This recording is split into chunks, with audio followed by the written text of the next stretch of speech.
everybody, Jeff Mayers from WisPolitics.com here with Wis Opinion of the Show, presented by the Capital Times. We're emanating from the Avenue Bar in downtown Madison, and it's time for our 2-minute take, as in, what's your take? What's your take on Palin power affecting the HCD?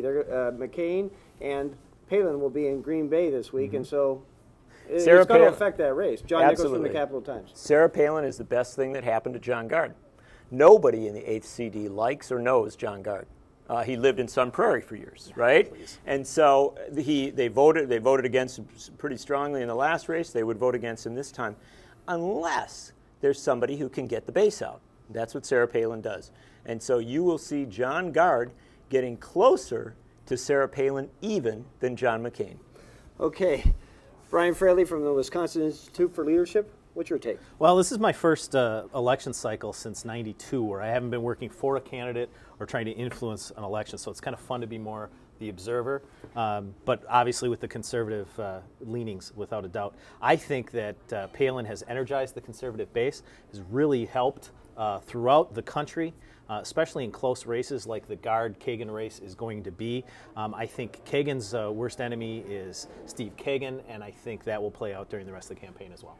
Okay, John Nichols from the Cap Times on our second subject, the JB Hollen lawsuit against the Government Accountability Board on the voter fraud issue. What's your take? Well, it's pretty rare that an Attorney General of Wisconsin sues the state of Wisconsin on the behalf of outsiders.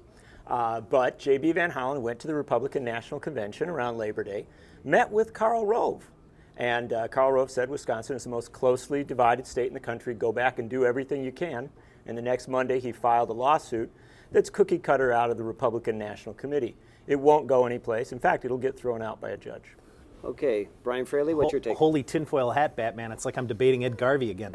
Look, no one can Brian accuse. Started shaking up and down. No one can accuse JB Hollen of being partisan in his first 2 years in office here. If anything, conservatives and Republicans have been disappointed with his not following through on some of the more conservative aspects of his plank, his campaign plank. But he vowed to fight voter fraud. He formed a task force with Democratic Milwaukee DA Chisholm to investigate voter fraud, and this is a part of it. All he is asking the State Government Accountability Board to do is to follow federal law. That is not a partisan issue.